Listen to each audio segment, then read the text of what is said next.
Selamat pagi Bapak Ibu semua yang dikasihi Tuhan. Kita kembali bertemu di dalam wadah embun surgawi. Kita akan merenungkan sebagian firman Tuhan yang saya beri judul pria sebagai nabi, sebagai imam, dan sebagai raja di dalam keluarga. Namun sebelumnya mari kita berdoa bersama-sama. Tuhan, pada saat ini kami akan belajar firman Tuhan, terutama para pria, untuk menjadi raja, imam, dan juga nabi di dalam keluarga. Berbicara kepada kami Tuhan, kami siap untuk mendengar. Dalam nama Tuhan Yesus saja kami berdoa. Amin. Saudara, pada bulan yang lalu, saya membagikan kebenaran firman Tuhan yang saya beri judul Adam yang membisu. Dalam pembahasan bulan lalu dikatakan bahwa pria tidak boleh diam ketika keluarganya menghadapi serangan si iblis. Pria sebagai suami dan ayah harus menjadi benteng pertahanan pertama apabila keluarga menghadapi serangan si iblis. Nah, sekarang bagaimana para pria caranya untuk menjadi benteng pertahanan pertama? Ternyata jawabannya adalah pria harus bertindak sebagai nabi, sebagai imam, sebagai raja di dalam keluarga. Mari kita bahas satu persatu. Yang pertama, pria sebagai nabi dalam keluarga. Nabi adalah perantara Allah untuk menyampaikan pesan Allah kepada umatnya. Nabi menghadap umatnya dan membawakan firman Tuhan serta mengajarkannya. Tidak jarang Nabi menegur umatnya dengan keras. Nah, pada zaman Perjanjian Baru, kita tidak lagi mengakui keberadaan jabatan nabi. Tetapi fungsi nabi tetaplah ada. Fungsi nabi itu dijalankan oleh para hamba Tuhan dan para ayah. Ayah menjalankan fungsi nabi karena ia bertugas untuk mengajarkan firman Tuhan kepada istri dan anak-anaknya. Seperti ada tertulis dalam Efesus 6 ayat 4b, tetapi didiklah mereka di dalam ajaran dan nasihat Tuhan.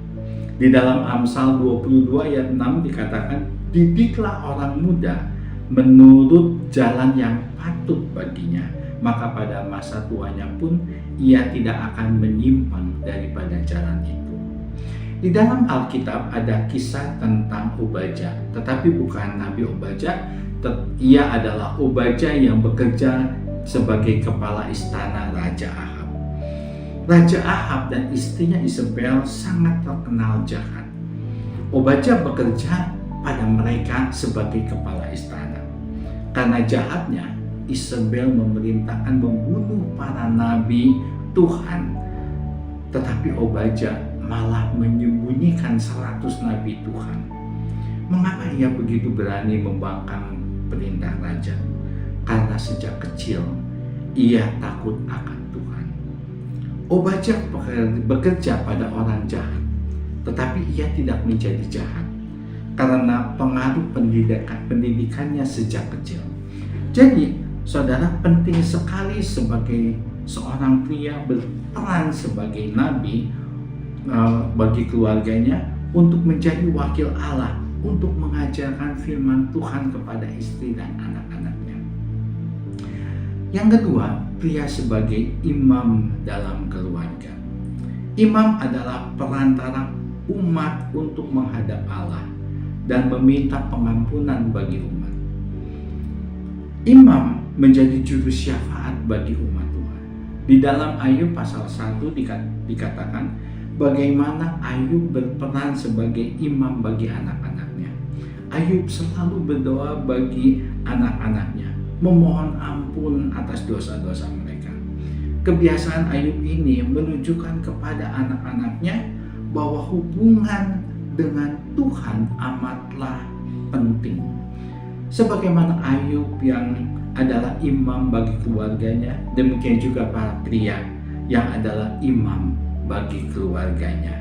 Saat ayah, istri, dan anak-anak beribadah kepada Tuhan bersama-sama, akan terciptalah suasana surgawi di dalam keluarga. Saudara, yang ketiga, pria adalah sebagai raja di dalam keluarga. Efesus 5 ayat 22-25 mengatakan bahwa hubungan suami dengan istri didasarkan pada hubungan Kristus dengan jemaatnya. Sebagaimana Kristus adalah raja bagi jemaatnya, demikian pula pria harus sebagai suami dan sebagai ayah harus menjadi raja bagi keluarganya. Namun jangan salah memahami. Jangan membayangkan raja yang semena-mena sebagai penguasa yang hanya mau hidup enak dan minta dilayani setiap saat. Itu bukan pengertian raja yang benar. Raja yang sejati adalah sosok yang mengusahakan kesejahteraan rakyatnya. Ia memimpin dan melayani. Sikapnya adil dan murah hati. Yesus adalah sosok raja yang harus diteladani. Dalam hal yang penting seperti ini, sebagai sosok raja di dalam keluarga, jangan menyerahkan posisi ini kepada seorang istri. Dalam salah satu acara TV, ada tayangan tentang bapak-bapak rumah tangga.